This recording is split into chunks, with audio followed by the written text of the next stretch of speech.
Are you applying for a competitive Cognizant internship like the GenC or Fusion program? Do you hit submit and then hear nothing back? It's frustrating, but the problem isn't you. It's your resume's format. Before a recruiter ever sees your application, it has to pass an Applicant Tracking System, or ATS. This software scans for keywords and proper formatting. If your resume isn't built for these bots, it gets tossed out. In this video, I'll show you how to build a resume that beats the bots and lands you the interview. For Cognizant, your goal is a clean, one-page resume. The ATS rejects fancy templates, so ditch any columns, tables, or graphics. Stick to standard fonts like Arial or Calibri, with a font size between 10 and 12 points. And unless the application says otherwise, always submit your resume as a PDF. Your resume should follow a reverse chronological order. Here's the winning sequence: contact information, resume objective, education, skills, projects and experience, certifications and achievements. Now, let's build each section. Contact information.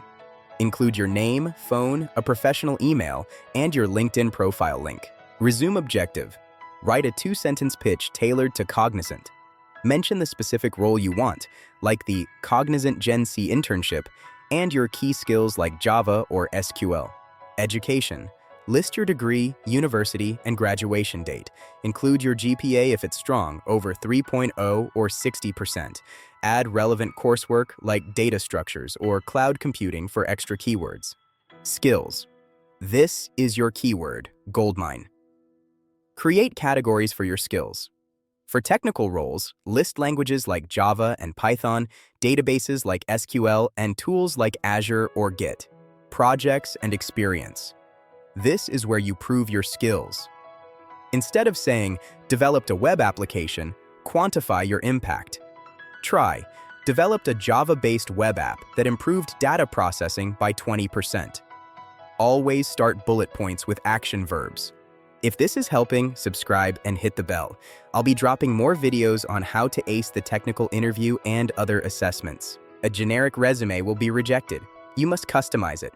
Read the job description and mirror the exact keywords you see. If it asks for Java, your resume must say Java.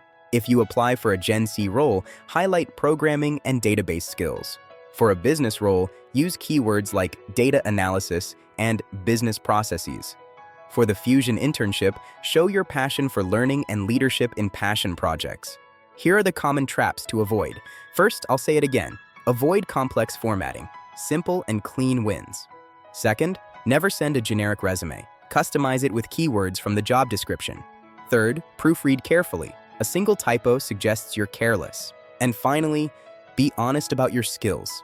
It's better to be upfront than to fail a technical question in the interview. Keep it to one page. So that's the playbook. Let's do a quick recap. First, use a clean, single-page format. Second, tailor your objective and quantify your project results. Third, customize your resume with keywords from the job description to beat the ATS. And finally, proofread. To help you, I've linked a free ATS-friendly resume template in the description. Now go build that winning resume and good luck.